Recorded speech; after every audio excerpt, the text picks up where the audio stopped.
On the 19th of March, the European Parliament will mark 50 years of history. Half a century ago, a consultative assembly, it is now one of the most powerful law-making bodies in the world.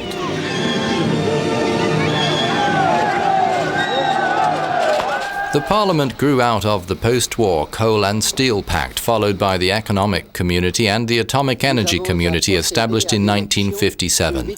The Assembly was inaugurated in 1958 with Luxembourg-born German-French statesman Robert Schuman as its president.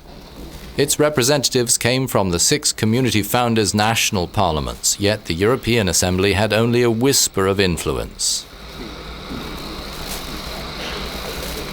It steadily accrued the power to forge binding laws. Today, its directly elected members from 27 countries represent the almost 500 million citizens of the European Union.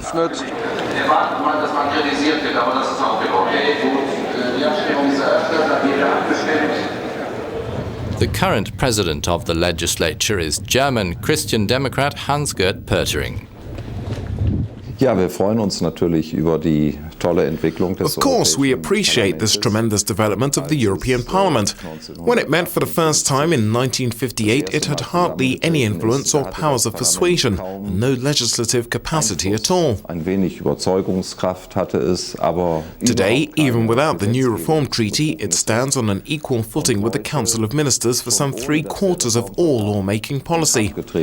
When the Reform Treaty comes into force, we hope on January the 1st, 2009, the Parliament will enjoy almost 100% equality with the EU governments. Und wenn der Reformvertrag in Kraft tritt, By this reasoning, Europe has become more democratic. 2009, dann ist das Europäische Parlament in nahezu 100% europäischer Gesetzgebung gleichberechtigt mit den Regierungen und damit ist Europa demokratischer geworden.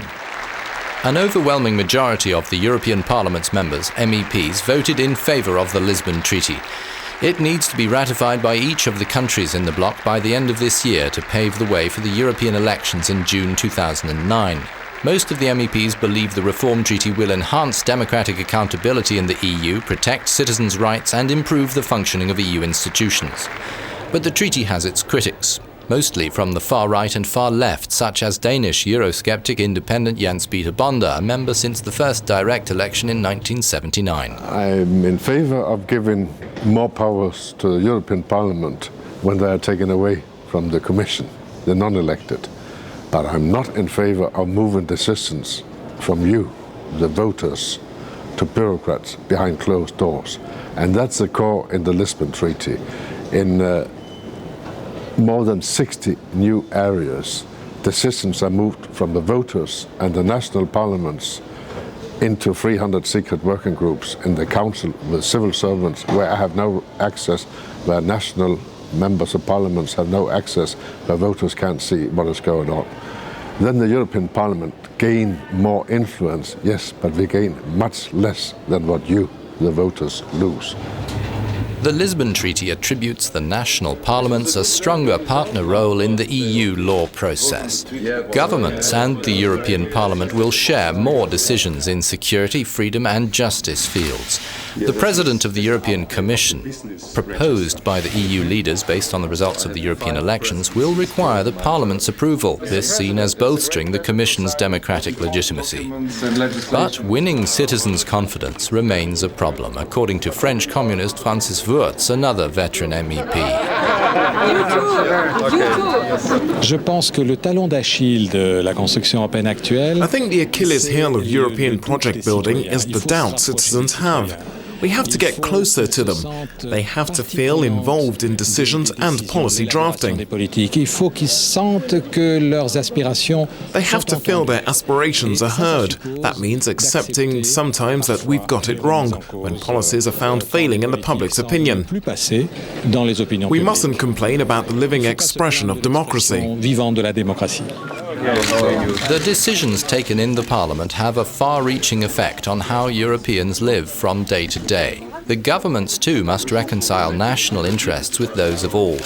Here, Swedish Prime Minister Fredrik Reinfeldt and French Prime Minister François Fillon are coordinating with Pöttering. France will take over the rotating EU presidency from Slovenia this July. Sweden will follow next year. They have been discussing the priorities.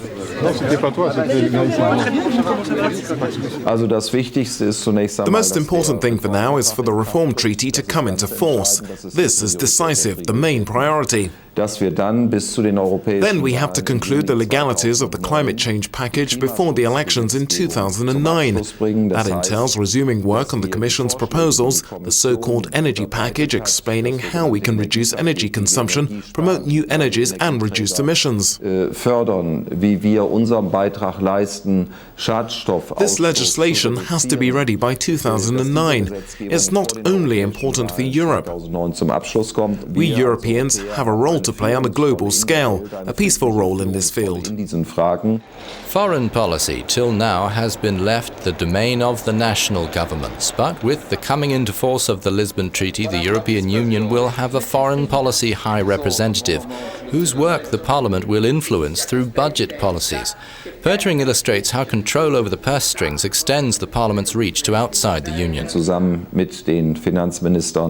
Together with the finance ministers of the governments, we can influence and make foreign policy by using our power in the budget field. To give you an example, money that goes to the Palestinian territories has to be authorized by the Parliament. If we refuse that financing, it doesn't go to the Palestinian territories. Und wenn wir Nein sagen, geht dieses Geld nicht nach Palästina. At the core of European values lies the respect for human dignity.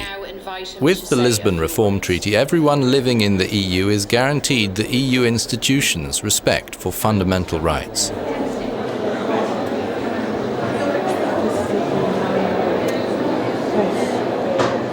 This is